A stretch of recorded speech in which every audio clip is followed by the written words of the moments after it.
नमस्कार बच्चों, आकाश Hindi YouTube channel में आपका स्वागत है। मैं इंद्रजीत सर लेकर आए हैं आज 2024 के पेपर 2 का डिस्कशन। हमने 2024 के पेपर 1 का डिस्कशन ऑलरेडी देख चुके हैं, तो पेपर 2 के केमिस्ट्री डिस्कशंस को हम आगे बढ़ाते हैं। The first question is based on the Bohr's atomic model. ये क्वेश्चन क्या पूछ रहा है? द हाईएस्ट काइनेटिक एनर्जी, और हम सब बच्चों को बड़े अच्छे से रूल पता होता है, kinetic energy nothing but the negative of total energy. और टोटल एनर्जी का फॉर्मूला हम अप्लाई करेंगे, then we will get plus 13.6 Z square upon N square electron volt per atom. अब सारे ऑप्शंस के थ्रू हम वैल्यूज को पुट करेंगे। So for the option number A के अकॉर्डिंग हम वैल्यूज को पुट करते हैं। Then let's check the kinetic energy. It is 13.6 Z की value for the hydrogen it is 1, for the first orbit it is 1 square. So we'll get the value of 13.6 electron volt per atom. For the B option, let's check 13.6 Z square. For the helium atomic number is 2, so is 2 square. First orbit है, N की value 1 put कर देंगे। यदि C options के according हम लोग चलते हैं तो C ऑप्शन में हमारे पास 13.6 helium is the atom, atomic number 2 का स्क्वायर, सेकेंड ऑर्बिट 2 का स्क्वायर। ऑप्शन नंबर 4 के अकॉर्डिंग यदि हम चलते हैं सो 13.6 lithium atomic number 3 square, second orbit it is 2 square. Relative calculations हैं, थोड़ा ध्यान से देखेंगे कहीं गलती ना हो। ये वैल्यू आ रही है हमारे पास 13.6 इंटू 4, ये वैल्यू आ रही है हमारे पास 13.6 इंटू 1, और इसी तरीके से आगे चलते हैं। दिस इज 13.6, अगेन चलते हैं 13.6 इंटू 9 ओवर 4। सारे ऑप्शंस को कंपेयर करेंगे तो हमें बड़े अच्छे से पता चल रहा है this value is the highest. So highest आपसे पूछा था, that's why option B is the correct answer. फटाफट से इसका एनालिसिस देख लेते हैं। एनालिसिस देखने से ही चीजें आइडिया लग जाएगी क्वेश्चन से ही कि काफी बच्चों ने इसको बिल्कुल करेक्ट किया है, बनता भी है। बेसिक फंडामेंटल हमारी केमिस्ट्री से सवाल है, कोई खास डिफिकल्टी लेवल है नहीं। ऑल्दो क्योंकि फर्स्ट क्वेश्चन था नॉफ्स का खेल है, तो कंपैरेटिवली बच्चों को शायद थोड़ा समय लग सकता है। Now moving ahead on question number 2। सीधा सवाल 2 पूछा गया है सॉलिड स्टेट चैप्टर से, solid state chapter and charge neutrality. Sir हमें कोई भी प्रकार का स्पाइनल, इनवर्स स्पाइनल, ये सब वर्ड्स की फैक्ट याद रखने की बिल्कुल जरूरत नहीं है। हमेशा ही जेई ने कॉन्सेप्चुअल सवालों को प्रायोरिटी दी है। तो let's check MX Y2 and O4। Since oxygen जो है यहां FCC में होता है, that's why it will contribute -8 charge in this formula unit. Oxidation state of Y is what is given, it is +3। यदि Y का ऑक्सीडेशन +3 है तो Y जो चार्ज कंट्रीब्यूट करेगा इट इज +6। मींस इसको मेटल M को चार्ज न्यूट्रलिटी मेंटेन रखनी है तो +2 चार्ज कंट्रीब्यूट करना पड़ेगा, और यदि +2 चार्ज कंट्रीब्यूट करना पड़ेगा तो लेट्स चेक। M में यहां पर 2 ऑक्सीडेशन स्टेट्स हैं, M+2 and M+3। Overall M is X and it is given +2 is present in the fraction of 1/3। तो यदि ये टोटल X है, ये 1/3 का इसका फ्रैक्शन है, इट विल बी X/3, और यदि X/3 है तो definitely it is 2X/3। Overall charge होना चाहिए +2। So will apply the calculations here. X/3 +2 charge contribute करेगा, 2X/3 +3 चार्ज कंट्रीब्यूट करेगा, and the overall charge is +2। यदि इसको हम सॉल्व करते हैं then we will get 3/4 means 0.75। So 0.75 is the D option. सवाल को सर आप किस कैटेगरी में रखने वाले हो? ऑफ कोर्स ठीक ठाक, कोई ज्यादा टफ नहीं, कोई ज्यादा इजी भी नहीं, मॉडरेट कैटेगरी में रखने वाले हैं। बिट कैलकुलेशंस थी इसलिए हमने इसको 1 मिनट टाइम असाइन किया है। अगला सवाल गजब सवाल है, क्योंकि ये वो क्वेश्चंस हैं जो जनरली बच्चे हाइड्रोकार्बन चैप्टर को पढ़ते हैं तो मोटा मोटा एनसीईआरटी में डायग्राम हमें दिखाई देता है, इसको देख के ही गेमेक्सेन याद आ जाता है। एनीवे बायोमोलिक्यूल चैप्टर से स्टार्ट करते हैं। यहां पर ग्लूकोज है, एल ग्लूकोज है, ग्लूकोज C6H12O6। वो कौन सी रिएक्शन है जो कंफर्म करती है कि ग्लूकोज में 6 carbon are arranged in straight line in straight chain? This is this. तो सीधा सीधा हमें यहां पर मिलेगा एन हेक्सेन, इसका प्रोडक्ट हमें मिलेगा एन हेक्सेन। एन हेक्सेन की रिएक्शन पहुंचा दिया वापस 11th क्लास के चैप्टर एरोमेटिक कंपाउंड्स में बेंजीन रिंग पर, और Cr2O3 की प्रेजेंस में n hexane will give us benzene ring. फिर तो क्या ही कहने, benzene ring Cl2 in excess we will get gammexane, और यदि हमें गैमेक्सेन मिलेगा तो गैमेक्सेन सर कौन गलत करता है? One of the easiest question ever asked, easy बनता है। 30 सेकेंड, क्या ही टाइम लगेगा 30 सेकेंड में। Next question number 4, inorganic, some facts और कुछ रिटेंशन। याद कितने कॉन्सेप्ट को हम याद रख पाते हैं?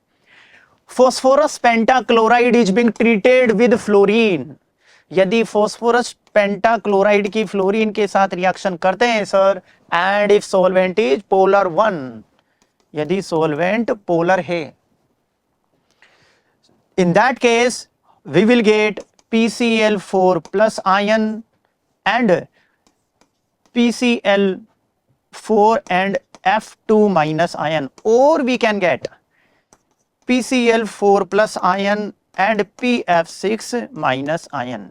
सर कैसे याद रहता है? ये याद रहता है हमें कि PCl5, वहां इस बातों को याद रखते हैं नोट्स में, वहां से बातें याद रखते हैं। PCl5 सॉलिड स्टेट में होता है तो PCl4 plus and PCl6 minus, और वहीं कहीं ना कहीं हम इन बातों को मेंशन करते हैं। So our answer is B option.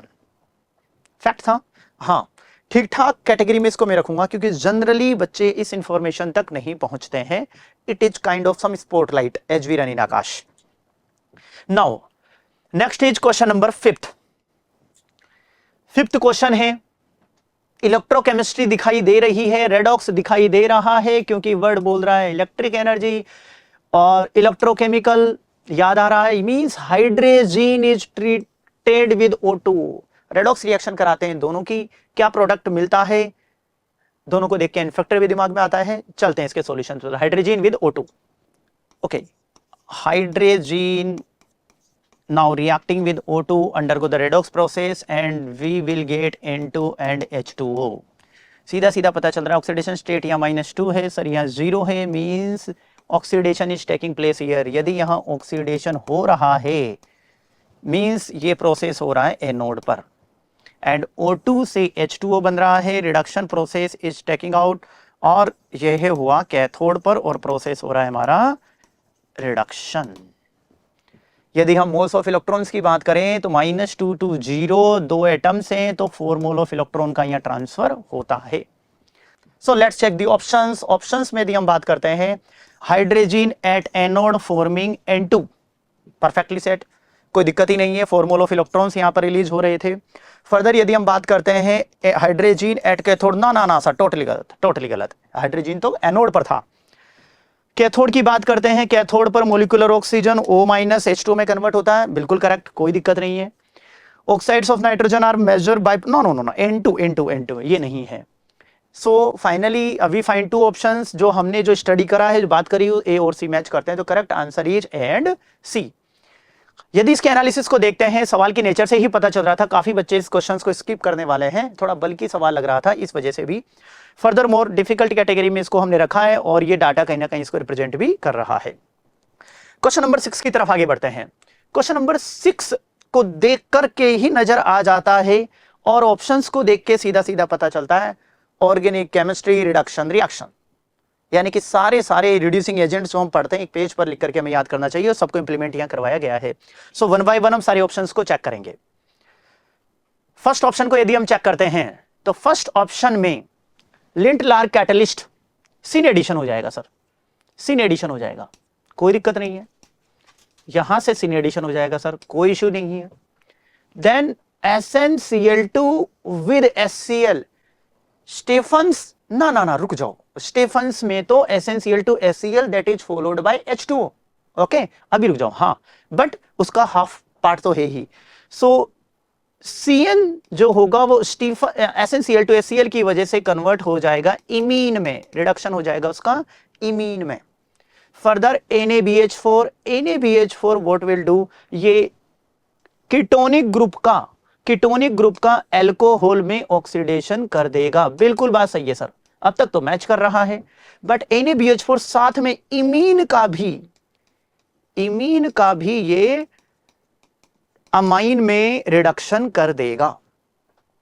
यानी कि जैसे जैसे बात समझ में आ रही, जबकि यहां पर अमाइन ग्रुप नहीं है, यहां पर कौन सा ग्रुप है, CHO। इसी वजह से ये ऑप्शन यहां पर आगे मैच नहीं कर रहा है। ऑप्शन नंबर बी पे चलते हैं। Lindlar catalyst as it is in addition हो जाएगा H3O+, acidic catalyse hydrolysis, OH group में कन्वर्ट हो जाएगा, हाइड्रोलिसिस हो जाएगा, COOH ग्रुप में कन्वर्ट हो जाएगा, हाइड्रोलिसिस हो जाएगा, CN का भी हाइड्रोलिसिस हो जाएगा, तो CN के हेड पार्ट चलिए कंप्लीट जो भी बोलो COOH में बन जाएगा। कहीं ना कहीं से ये ऑप्शन तो हमें बनता हुआ नजर नहीं आ रहा है। और मान लो फिर भी आगे बढ़ते हैं, मान लेते हैं कि सर इसका हाइड्रोलिसिस नहीं करते हैं, तो SnCl2 और HCl मिलकर के अगेन इमीन बनाएगा, और इमीन से NaBH4 की प्रेजेंस से बनेगा अमाइन, यानी कि ये भी ऑप्शन हमारे पास बनता नहीं दिख रहा है। ऑप्शन नंबर सी में चलते हैं। NaBH4 जो होगा वो इसको कन्वर्ट कर देगा अल्कोहल में, SnCl2 HCl followed by this one Stephen's reduction, मिल गया पूरा। ये इसको कन्वर्ट कर देगा CHO ग्रुप में, इसको कन्वर्ट कर देगा COOH में, इसको कन्वर्ट कर देगा COOH एंड OH में। देन लिंटलार कैटलिस्ट इनका सिन एडिशन कर देगा, so this is the correct option. बड़ा ही प्यारा सवाल है और कितने बेहतरीन तरीके से इसने स्टीफन्स रिडक्शन को हमें याद करवाया है। ऑप्शन नंबर डी पे चलते हैं। Option number D, Lindlar catalyst again syn addition कर देगा, कोई दिक्कत वाली बात नहीं है सर। NaBH4 इस ग्रुप का अल्कोहल में रिडक्शन कर देगा। NaBH4 CN का रिडक्शन नहीं करता है, इमीन का करता है। SnCl2 HCl and acid catalyse hydrolysis से यहां पर स्टीफन्स रिडक्शन हो जाएगा आपके पास, यहां पर COOH ग्रुप आपको मिल जाएगा जैसे कि हमें यह दिखाई दे रहा है, और यहां भी एसिड कैटलाइज हाइड्रोलिसिस होकर के OH ग्रुप मिल जाएगा। सो सारे ऑप्शंस यहां मैच हो गए, so this is also the correct answer. तो यदि हम फाइनली करेक्ट आंसर्स की तरफ चलते हैं तो ऑप्शन सी एंड डी जो है वो परफेक्टली मैच हो गए। बहुत ही प्यारा सवाल है, हर बार रिवाइज करने का सवाल है, बहुत प्यारे तरीके से पूछा गया। एनालिसिस पे चलते हैं फटाफट से।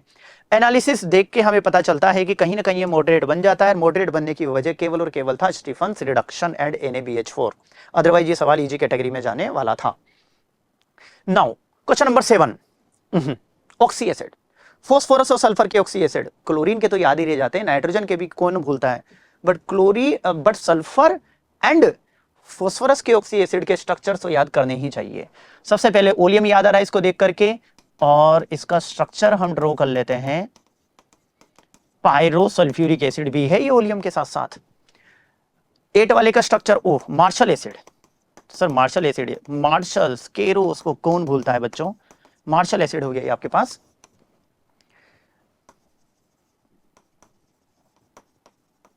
फर्दर बात करते हैं H2H2O5, इसका स्ट्रक्चर्स हमारे पास कुछ इस तरीके से हमें देखने को मिलेगा, सब NCERT के स्ट्रक्चर्स हैं। देन केरोस एसिड, और केरोस एसिड की यदि हम बात करते हैं, इट इज परऑक्सी मोनोसल्फ्यूरिक एसिड, तो number of peroxy linkage we are getting from Marshall's acid and from Keros acid. So we have 2 peroxy linkage here, one is in Keros acid, one is in Marshall's acid. So our correct answers are B and D. Analysis easy, कोई दिक्कत ही नहीं है, even 1 minute भी नहीं लगता।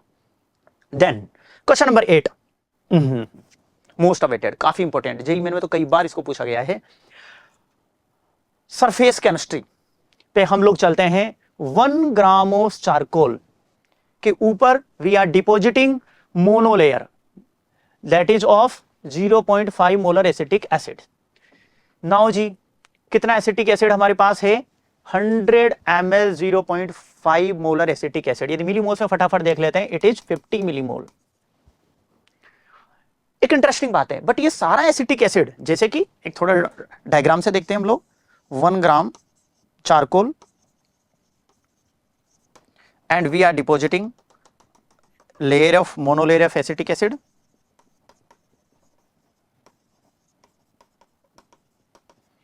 Total हमारे पास acetic acid के थे 50 मिलीमोल, पर सारा ही एसिटिक एसिड चारकोल के ऊपर डिपोजिट नहीं हो रहा है, उसका कुछ पार्ट रह जाता है जो अनअब्जॉर्ब्ड रहता है, and that is back titrated with 40 millilitre of 1 molar NaOH। यानी NaOH के मिलीमोल्स निकालते हैं हम, विल गेट 40 मिलीमोल, यानी कि 50 में से 40 तो NaOH के साथ रिएक्शन कर रहा है, तो ओनली 10 मिलीमोल ही यहां पर यूटिलाइज हो रहे हैं लेयर फॉर्मेशन में। 10 मिलीमोल को 10 की पावर -2 मोल कह सकते हैं। थोड़ा सा इन्होंने एक छोटी सी इंफॉर्मेशन हमें दी है कि सरफेस एरिया जो चारकोल का है that is 1.5 10⁻²2 metre square. Data सारा आपके सामने है। चारकोल का सरफेस एरिया पता चल गया, this one. Total acetic acid के कितने मोलिक्यूल यहां लेयर पर है वो पता चल गया, 10⁻²। तो हमें ये फाइंड करना है यहां पर कि टोटल हमें ये फाइंड करना है कि एक मोलिक्यूल कितना एरिया ऑक्यूपाई कर रहा है। So we know 10⁻² mole acetic acid occupying the 1.5 into 10⁻² metre square area. So one molecule जो ऑक्यूपाई करेगा हमारा एरिया, वन मोलिक्यूल ऑक्यूपाई करेगा दैट इज 1.5 10⁻² अपॉन -2 मोल को नंबर में कन्वर्ट कर देंगे, दिस इज दिस वन। और इस कैलकुलेशंस को यदि हम अच्छे से सोल्व करते हैं और जो हमारा रिक्वायर्ड फॉर्मेट में इसमें चलते हैं, then we will get 2500 into 10⁻⁻23 molecules. So total मिलाकर के फॉर्मेट के अकॉर्डिंग हम चलते हैं, then our answer will be 2500। So correct answer is 2500। Questions ठीक ठाक था, बिट कैलकुलेशंस थी, इसीलिए हमने इसको थोड़ा सा टाइम अलॉट किया है, 2 मिनट। मॉडरेट लेवल का ये क्वेश्चन रहा, एडजॉर्प्शन पर बेस्ड था। अगले सवाल की तरफ चलते हैं। क्वेश्चन बोलता है W2 gram of non volatile solute X को हमने W1 ग्राम वाटर में डिसॉल्व किया है। Similarly W2 non volatile Y को हमने W1 ग्राम वाटर में डिसॉल्व किया है। कहने के बाद वाटर का अमाउंट सेम है, एक सोल्यूट X है और दूसरा सोल्यूट Y है और दोनों का सोल्यूट का मास जो है वो सेम है।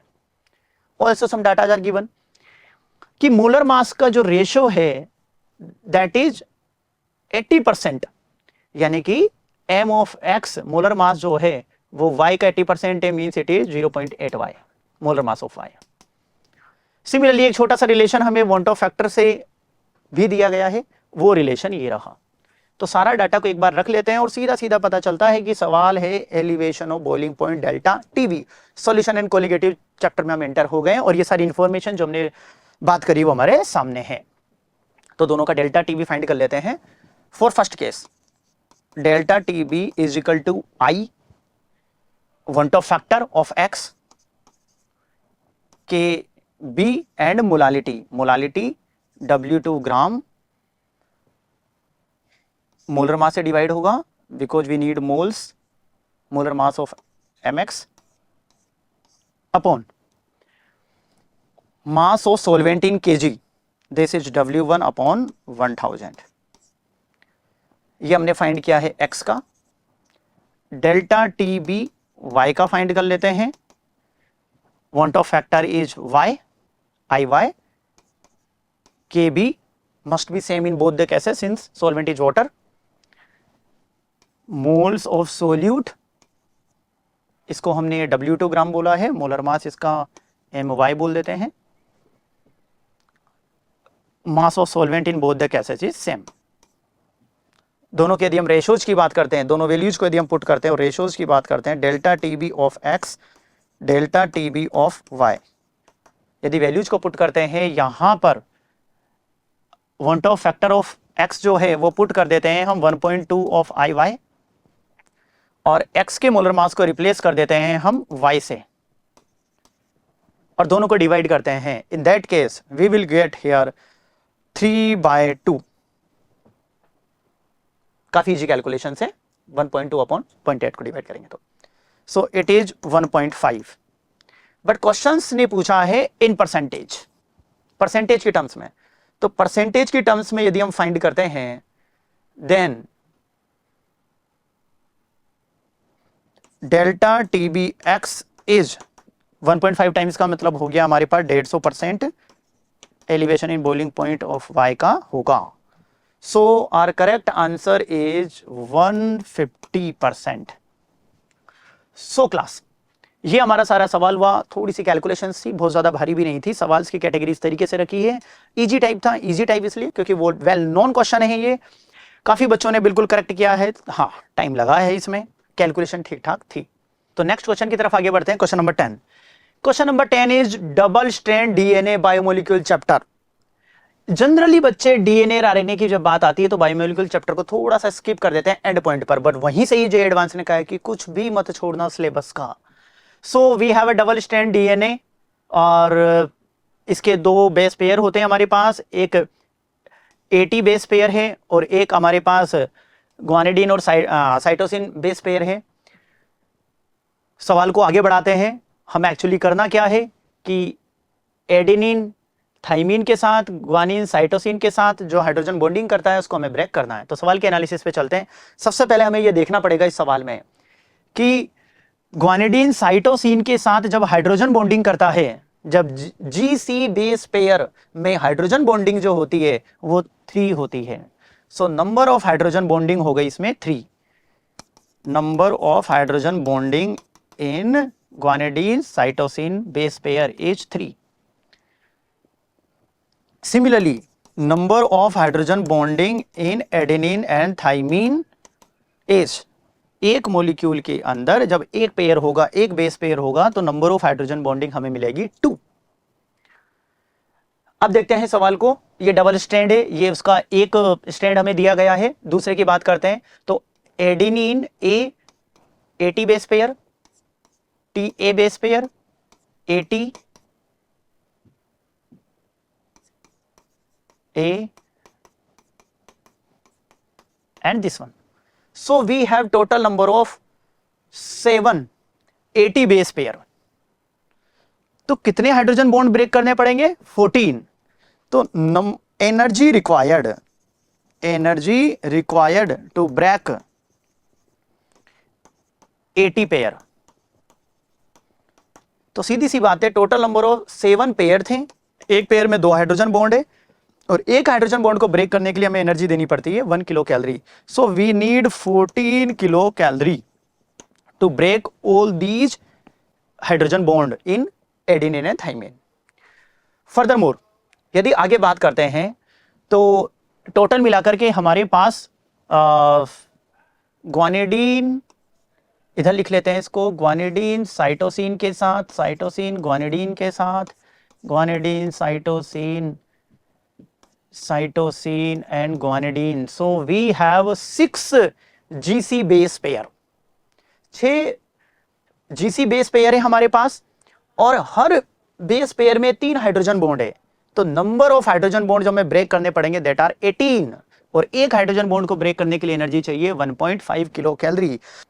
सो energy required to break GC base pair it is total हमारे पास 18 नंबर ऑफ हाइड्रोजन बॉन्ड है। एक को ब्रेक करने के लिए एनर्जी रिक्वायर्ड है 1.5, मल्टीप्लाई करेंगे we will get 27। So total 14 and 27 we will get here 41 kilo calorie. So correct answer is 41। Questions हम रख रहे हैं इसको डिफिकल्ट कैटेगरी में। रीजन इज जनरली हम इसको अवॉइड करते हैं, इस टाइप के सवालों को। हमें बायोमोलिक्यूल चैप्टर बड़े ध्यान से पढ़ना चाहिए। ऑल्दो यदि किसी ने 80 बेस पेयर और जीसी बेस पेयर के बारे में हाइड्रोजन बॉन्डिंग को अच्छे से किया है तो सवाल बहुत ही उसके लिए इजी होने वाला है। नेक्स्ट क्वेश्चन, यूरेनियम 238 आइसोटॉप है और वो कन्वर्ट हो रहा है पीबी में। लेट्स सपोज टी टाइम उसको लगता है। नाउ फर्दर जब टी टाइम की ड्यूरेशन होती है तो मास का एक बड़ा ही खूबसूरत सा रिलेशन हमारे सामने लिखा हुआ है कि पीबी का मास एंड यूरेनियम का जो मास है उसका रेशो हमारे पास है कि पीबी का मास सपोज W2 लेते हैं और यूरेनियम का मास हम W1 लेते हैं। तो mass of PB is 7 times of mass of uranium 238 at time T. तो इसी कैलकुलेशन को लेकर के हम आगे बढ़ते हैं सवाल में। लग रहा है कैलकुलेशन होने वाली है। So let's check. हमारे पास है यूरेनियम 238 से कन्वर्ट हो रहा है PB206 one data is also given कि at time T weight, let suppose इसका वेट W1 है, इसका वेट W2 है, and W2 is 7 times of W1. Now हमें सीधा सीधा सा हाफ लाइफ के बारे में भी एक आइडिया दे रखा है. यदि हाफ लाइफ के बारे में आइडिया है तो डेफिनेटली यहां से हम फाइंड करते हैं वैल्यू ऑफ रेट कांस्टेंट और decay constant, that is 0.693 upon 4.5 into 10⁻⁹ year, जिसे हम आगे जाकर के यूटिलाइज करेंगे. सो W2 is the mass that is formed. तो पीबी का इतना मास हमारे पास बन गया है, तो मोल्स ऑफ पीबी फॉर्म्ड है हमारे पास W2 अपॉन 206, और यही मोल्स जो है वो यूरेनियम के कंज्यूम में है. तो mass of uranium consumed will be this one, mass of uranium consumed, and we know T time पर इतना मास यूरेनियम का W1 अवेलेबल है. तो इनिशियल मास ऑफ यूरेनियम हम बहुत इजीली लिख सकते हैं कंज्यूम्ड मास W2 upon 206 into 238.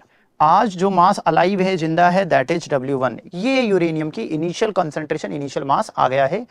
T time पर इसका मास आ गया है, तो रेट कांस्टेंट वाला फॉर्मूला अप्लाई कर देते हैं टाइम फाइंड करने के लिए. टाइम 2.303 अपॉन, यहां लिखते हैं हम डी के कांस्टेंट लैम्डा, तो लैम्डा की जगह लिखेंगे 0.693, and half life is 4.5 into 10⁻⁹. Log of initial mass वो हम यहां रख देंगे C0/Ct means initial mass and T time पर मास. कैलकुलेशंस को आगे हम लोग बढ़ाते हैं, इसको यदि हम मल्टीप्लाई करेंगे will get 14.95 into 10⁻⁹. Log of values को पुट करते हैं W2 upon 206 into 238 plus W1 upon W1. W2 upon W1 की जगह वैल्यू पुट कर देंगे हम 7. सो इस कैलकुलेशंस को और आगे बढ़ाते हैं. 7 into 238 plus 206 1 upon 1. Calculation is on, full flow में चल रही है कैलकुलेशंस अपने, और इस कैलकुलेशन को फर्दर आगे सोल्व करते हैं. देन वी विल गेट 9.08, और further if we again go for complete calculation then we'll find 143 point something आएगा into 10⁻⁴ years के फॉर्मेट में. हमारे पास जिस फॉर्मेट में हमें आंसर लाना है that is we need to check it is 10⁻⁸ format, so it is 10⁻⁸ के टर्म्स में हमारे पास आंसर आता है. so final answer is 143 approximately, ऐसे ये आता है 143.2 हमारे पास. सो आंसर इज 143 यदि हम इंटीजर के टर्म्स में चलते हैं. तो एनालिसिस की बात करते हैं. Because of the tedious calculations, some missing values of log, JEE ने इस क्वेश्चंस को कहा है मार्क्स टू ऑल. सबको नंबर मिले हैं जी, मजा आ गया इसमें. तो नेक्स्ट क्वेश्चन नंबर 12 पे चलते हैं. Question number 12, coordination compound chemical bonding के सवालों को जोड़ करके और पहुंच गए ये पी ब्लॉक पर, और हमसे पूछा है कि बताइए टेट्राहेड्रल ज्योमेट्री किन किन की है. तो मैंने आपके सामने कॉन्फ़िगरेशंस कुछ रख दिए हैं, फटाफट से चेक कर लेते हैं. CO का, since CN is a strong field ligand, strong field ligand है. कोऑर्डिनेशन नंबर 4 है, 2 हाइब्रिडाइजेशन हो सकते थे sp3 and dsp2. Strong field ligand है, पेयरिंग विल हैपन, पेयरिंग हो जाएगी, कॉन्फ़िगरेशन 3d9 हो जाएगा, एक d ऑर्बिटल्स हमें खाली मिलेगा, और sp3 तो है ही सही हमारे पास, इसी वजह से हाइब्रिडाइजेशन हो जाएगा dsp2. और dsp2 हाइब्रिडाइजेशन है तो geometry is square planar, geometry is square planar. ये तो आंसर नहीं होगा.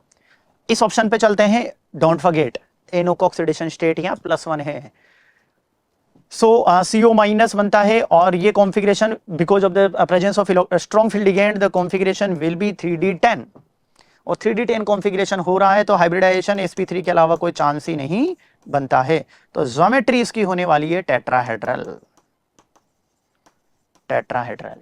HCF4 अच्छे से पता है कि इसकी ज्योमेट्री हमारे पास होती है स्क्वायर प्लेनर. टेट्राहेड्रल अभी तक एक ही मिला है हमें. फर्दर चलते हैं PCl4 पे. हाइब्रिडाइजेशन sp3 होता है और इसकी भी ज्योमेट्री हमारे पास होती है tetrahedral, sp3 hybridization and tetrahedral geometry. Palladium Cl4 2 negative है, Cl यहां पर स्ट्रॉन्ग फील्ड लिगेंड है। कैसे सर? 3D सीरीज के लिए we generally define the terms strong field ligand and weak field ligand, but 4D series 5D series and so on सारे ligand चाहे वो वीक ही हो, उनका लिगेंड फील्ड इतना स्ट्रॉन्ग हो जाता है क्योंकि 4D 5D के मेटल्स का इफेक्टिव न्यूक्लियर चार्ज काफी ज्यादा इंक्रीज हो जाता है। So all behaves as a strong field ligand.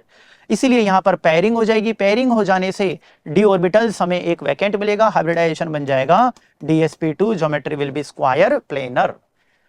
Further बात करते हैं, यहां यदि आयोडीन पर हाइब्रिडाइजेशन देते हैं 1/2 7 + 4 + 1 6 का मतलब होता है sp3d2 ऑक्टाहेड्रल ज्योमेट्री, और ऑक्टाहेड्रल ज्योमेट्री होगा तो स्ट्रक्चर ऐसा होगा।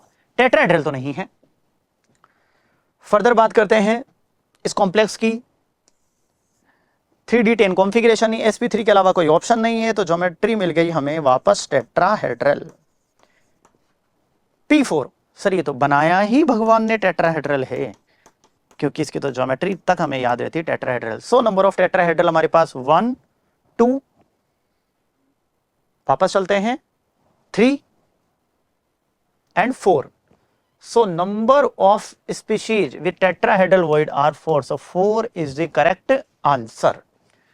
फर्दर आगे बढ़ते हैं, हम एनालिसिस देख लेते हैं। इजी क्वेश्चन था, कोई चिंता वाली बात नहीं थी, काफी बच्चों ने खूब नंबर लाए हैं यहां पर। सो नेक्स्ट क्वेश्चन पे चलते हैं, question number 13। Question number 13 is organic compound P having the formula C6H6O3। देखते हैं कि COOH ग्रुप है या OH ग्रुप है। And one thing is mentioned, it gives ferric chloride test. यदि फेरिक क्लोराइड टेस्ट है तो कहीं ना कहीं फिनोल की खुशबू आ रही है, फिनोल की प्रेजेंस यहां पर दिख रही है। And it does not have intramolecular hydrogen bonding. कुछ ज्यादा आइडिया लग नहीं रहा, बट इतना ध्यान रखना है कि यदि OH है तो कम से कम OH फिर बनाने वाले हैं हम 3। At the same time compound P के कुछ बढ़िया फीचर्स भी दिए गए हैं। P जो है it is reacting with 3 equivalent of NH2OH हाइड्रोक्सिलामाइन, और क्या बनाता है? ऑक्सीम। यदि ऐसा है तो P must have carbonyl group. P में OH ग्रुप भी होना चाहिए, P में कार्बोनिल भी होना चाहिए। कहीं टोटोमेरिज्म का खेल तो नहीं है, और बिल्कुल बनता भी है। तो एक बार इसका आइडिया लगाते हैं हम कि यदि हमारे पास हम इस स्ट्रक्चर को कंसीडर कर लेते हैं and then we consider its keto form, we very well know enol form का परसेंटेज बहुत ज्यादा होगा यहाँ, बट ये स्ट्रक्चर्स हमें कंफर्म कर रहा है कि फेरिक क्लोराइड टेस्ट के लिए ओके है, FeCl3 टेस्ट के लिए ओके है ये structure, and this structure is okay for reacting with hydroxyl amine. So P के बारे में एक मोटा मोटा सा आइडिया लग गया है। अब P को लेकर के आगे बढ़ते हैं। तो P में सबसे पहले रिएक्शन कराते हैं हम P की with excess of methyl iodide in presence of KOH। तो KOH के साथ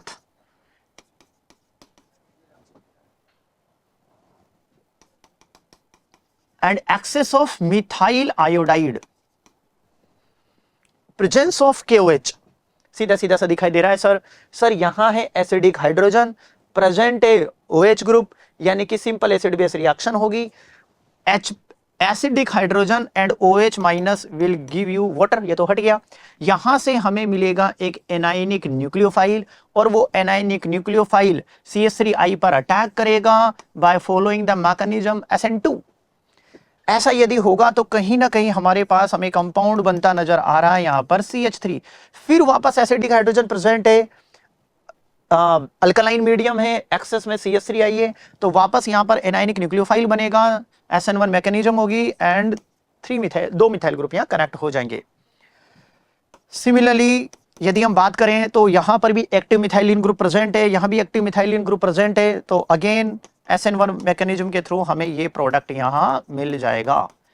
सो एक्सेस ऑफ मिथाइल आयोडाइड की KOH के साथ रिएक्शन हो रही है, and we have got R product.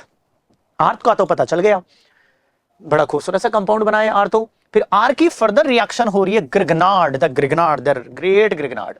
Grignard के साथ इसकी यदि रिएक्शन हो रही है, ग्रिग्नार्ड की थोड़ी सी शकल बना लेते हैं, इट इज CH3CH आइसोब्यूटाइल है, CH3CH2 and MgBr, this is our Grignard reagent. Grignard reagent है, it will give you the R minus base की तरह भी काम कर सकता है और न्यूक्लियोफाइल की तरह भी काम कर सकता है। सिंस कार्बोनिल प्रेजेंट, कोई एसिडिक हाइड्रोजन तो है नहीं, कार्बोनिल इज प्रेजेंट, तो ये न्यूक्लियोफाइल की तरह बिहेव करेगा, मैकेनिज्म होगी nucleophilic addition. And this Grignard is an excess, कहां से पता चला, ये लिखा हुआ है, यहां से पता चला। तो न्यूक्लियोफिलिक एडिशन रिएक्शन होगी, इस पर अटैक होगा, O पर माइनस आएगा, followed by the H+ ion, यहां पर OH लग जाएगा, तो आइसोब्यूटाइल ग्रुप यहां लगेगा एंड OH एक्सेस में है, तो सेम ऑपरेशन इन दोनों कार्बोनिल पर भी फॉलो होगा। सो इसका फाइनल प्रोडक्ट हम S की तरफ आगे बढ़ते हैं। रिएक्शन के बाद हमारे आंसर्स स्ट्रक्चर्स कुछ इस तरीके से बनने वाला है। OH group and isobutyl group है हमारे पास यहां पर। इसके बाद हमारे पास OH ग्रुप, आइसोब्यूटाइल ग्रुप यहां प्रेजेंट है, OH group and isobutyl group हमारे पास यहां पर प्रेजेंट है। फिर मिथाइल ग्रुप से हमारे पास टोटल, तो यदि हमें total number of methyl groups यहाँ काउंट करने हैं तो number of methyl groups isobutyl में हमें देखने को मिलते हैं 2, तो total 3 isobutyl groups we are having.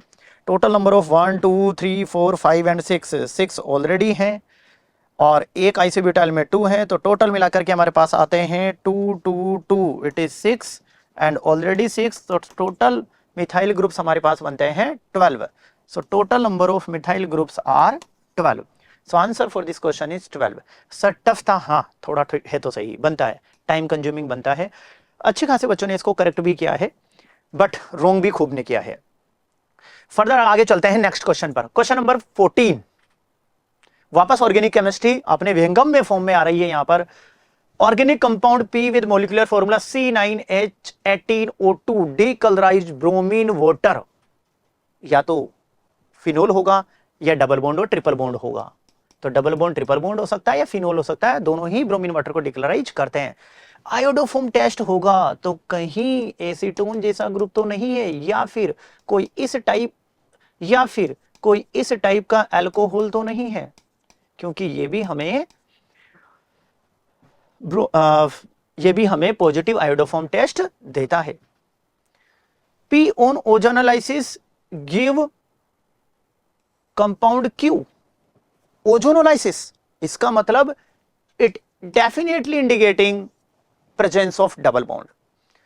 सो इस स्ट्रक्चर से कुछ आइडिया लगाने की कोशिश करते हैं हम। तो हमारा स्ट्रक्चर 9 कार्बन का है, तो 9 कार्बन को हम यदि इस तरीके से बनाते हैं और ये हो गए हमारे पास 9 कार्बन, हेलोफॉर्म टेस्ट हो जाए, प्रेजेंस ऑफ OH बढ़ा लेते हैं, डबल बॉन्ड की प्रेजेंस हम बढ़ा लेते हैं। डबल बॉन्ड यहाँ कहीं भी आ सकता है, ये डबल बॉन्ड यहाँ भी प्रेजेंट हो सकता है, यहाँ भी हो सकता है। आगे क्वेश्चंस की नीड और रिक्वायरमेंट को आइडेंटिफाई करने की कोशिश करते हैं। तो कुछ P स्ट्रक्चर ऐसा हो सकता है जो कि इन कंडीशन को भी सेटिस्फाई कर रहा है। तो P के बारे में और आगे बात करते हैं। सो P का ओजोनोलाइसिस करेंगे एंड H2O2 का मतलब है ऑक्सीडेटिव ओजोनोलाइसिस। यदि ऑक्सीडेटिव ओजोनोलाइसिस की तरफ जाता हूं मैं, H2O2 oxidative ozonolysis,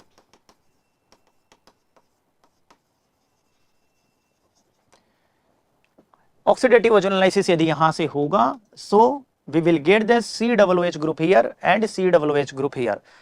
so we have this kind of structure and 4 carbon का एसिड हमारे पास फॉर्म हो गया। सिमिलरली हमारे पास यहां भी COOH ग्रुप बन जाएगा and we'll get CH2 CHOH and CH2 CH3. So we have get the 2 compounds here, one is Q and another is R। एक पॉजिटिव आयोडोफॉर्म टेस्ट देगा और दूसरा पॉजिटिव आयोडोफॉर्म टेस्ट नहीं देगा। ये कंपाउंड को हम नेम असाइन कर रहे हैं Q क्योंकि ये पॉजिटिव आयोडोफॉर्म टेस्ट देगा, और इस कंपाउंड को नेम असाइन कर रहे हैं R क्योंकि ये पॉजिटिव आयोडोफॉर्म टेस्ट नहीं देगा। पॉजिटिव आयोडोफॉर्म टेस्ट कैसे देगा, क्योंकि अल्कलाइन मीडियम में इसका ऑक्सीडेशन हो जाएगा या कार्बोनिल ग्रुप फॉर्म हो जाएगा। Further Q and R on oxidation with PCC, PCC के साथ इन दोनों को ऑक्सीडेशन यदि हम करते हैं, so on treating with Q and R with pyridine, with pyridinium chlorochromate PCC, we will get CC double bond CC double bond OH and C double bond OH CH2 C double bond CH2 CH3। Further जैसे कि question ने कहा है इनको हम heat करेंगे। यदि हम इनको हीट करते हैं सो बड़ा ही इंपॉर्टेंट कॉन्सेप्ट यहां पर नजर आ रहा है, बीटा कीटो एसिड या alpha and beta keto acid का बहुत इजीली डिकार्बोक्सिलेशन हो जाएगा and we will get acetone here. Simply वापस अगेन बीटा कीटो एसिड में बहुत इजीली डिकार्बोक्सिलेशन हो जाएगा and we will get again ketone. So हमारे पास दो कंपाउंड मिले हैं, एक S एंड दूसरा T। So what is required from this question कि दोनों के दोनों ही पॉजिटिव आइडोफॉर्म तो टेस्ट देंगे। क्वेश्चन में पूछा गया है कि number of oxygen atom S और T में कितने हैं। तो number of oxygen atom in S and T, these are 2. So the correct answer for this question is 2. Questions के एनालिसिस को एक बार देख लेते हैं। क्वेश्चंस का लेवल कहीं ना कहीं ये डिफिकल्ट रहा है, ठीक ठाक बच्चों ने इसको करेक्ट भी किया है। Ideal time is 3 minute. So next इससे कनेक्टेड क्वेश्चन की तरफ देखते हैं। क्वेश्चन नंबर 15, जैसे कि हमारे पास Q है 500 moles and R is again 500 moles और दोनों का कराते हैं हम कोपोलिमराइजेशन। मतलब बड़ी खूबसूरती के साथ इन्होंने ऑर्गेनिक केमिस्ट्री को और पॉलीमर चैप्टर को आपस में कनेक्ट किया है। कोपोलिमराइजेशन होगा, यहां से OH ग्रुप का अटैक इस पर होगा, कंडेंसेशन मैकेनिज्म होगी, H2O का एलिमिनेशन होगा और इस तरीके से हमें मोनोमर मिलेगा। यहां पर CHO CH3 CH2 C double bond O CH CH3 CH2 CH2 C double bond O और इसी डाइमर से हम आगे पॉलीमर बनाते हैं तो इस टाइप से हमें ये कंपाउंड मिलेगा। So what is required in the question, we get 1 mole of copolymer U। इसके 500 मोल्स हैं, इसके 500 मोल्स हैं and we are getting 1 mole of this. यदि हमें इसका 1 मोल मिलता है it's mean this polymer has 1000 monomer unit, यानी 500 mole and it has 1000 mole of monomer unit. अब यदि इसमें 1000 मोनोमर यूनिट है, 2 यूनिट होंगी तो एक वाटर मॉलिक्यूल का एलिमिनेशन होगा और यदि 1000 मोल्स ऑफ मोनोमर है यहां पर तो टोटल मिलाकर के एक कम means 999 moles of water molecule will be evolved from here. So we need to find the mass of this polymer का मास बड़ा इजीली फाइंड कर सकते हैं और मास फाइंड करने के लिए हम देखते हैं टोटल मिला के यहां पर इस मोनोमर के मास का सम ही तो ये होगा, बट हमें वाटर के मास को यहां पर एलिमिनेट सब्ट्रैक्ट करना होगा। तो इसका मास हो जाएगा हमारे पास 104 into 500 plus molar mass is 118 into 500 और टोटल मिलाकर के 999 मोलिक्यूल वाटर मोलिक्यूल एलिमिनेट हुए थे। और इस तरीके से इस मोनोमर का मास हम फाइंड करते हैं, देन वी विल गेट 93018। तो यानी कि हमारा इस क्वेश्चन का आंसर होगा 93018। इसमें इतना सा ध्यान रखना था कि वाटर मॉलिक्यूल के 999 मॉलिक्यूल का हमें क्या करना है, एलिमिनेशन करना है। फर्दर एनालिसिस देख लेते हैं इस क्वेश्चंस का। डिफिकल्टी लेवल कंपैरेटिवली जाएगा टफ की तरफ और ये चीज कहीं ना कहीं रिप्रेजेंट कर रही है कि कितने बच्चों ने इसको करेक्ट भी किया है। हाँ, कुछ कैलकुलेशंस भी इसमें इन्वॉल्व है। नेक्स्ट क्वेश्चन की तरफ आगे बढ़ते हैं। Question number 16, potassium iodide KI की रिएक्शन हो रही है पोटेशियम फेरिसाइनाइड के साथ। It is K3FeCN6। बड़े अच्छे से पता है हमें I- एक बहुत ही बढ़िया रिड्यूसिंग एजेंट है। तो डेफिनेटली व्हाट विल हैपन, एक प्यारी सी रेडॉक्स रिएक्शन होगी जिसमें KI की रिएक्शन हम लोग करेंगे फेरिसाइनाइड के साथ एंड I- से बनेगा O2 और इसका रिडक्शन हो जाएगा, विल गेट K4FeCN6। यदि इस रिएक्शन को हम बैलेंस करते हैं तो ये रिएक्शन इस तरीके से हमारे पास बैलेंस होता है। So this is the reaction and what is required from this question. 2 moles of P के लिए 2 moles of P के लिए what number of potassium iodide are required? That is 2. So the correct answer for this question is 2. Question के connected part की तरफ चलने से पहले फटाफट इसका एनालिसिस देख लेते हैं, क्योंकि ये बिल्कुल फैक्ट बेस्ड क्वेश्चन है, थोड़ा सा रेडॉक्स से रिलेटेड भी हम इसको कह सकते हैं, जहां पर I माइनस एक बढ़िया रिड्यूसिंग एजेंट हमने इसको बोला था। क्वेश्चन इजी है, कोई टाइम कंज्यूमिंग नहीं है। इसी क्वेश्चन से कनेक्टेड क्वेश्चन नेक्स्ट की तरफ आगे बढ़ते हैं। What is required in this question? Required is यदि P means potassium ferrocyanide K4FeCN whole 6 is treated with ZnCl2, we'll get the white PPT here। बहुत ही कॉमन सा सवाल है क्वालिटेटिव एनालिसिस का। we will get K2ZN3 FeCN whole 6 and 2। so what is required from this question? इस question में पूछा है हमसे कि जो Q आपने बनाया है उसमें जिंक आयन कितने प्रेजेंट है? Zinc ion are 3। The correct answer for this question is 3। ये एक सिंपल क्वालिटेटिव एनालिसिस है, जहां पर हम प्लूस एंड ब्लू कलर को पढ़ते हैं, वहीं पर इसके बारे में डिस्कशंस करते हैं।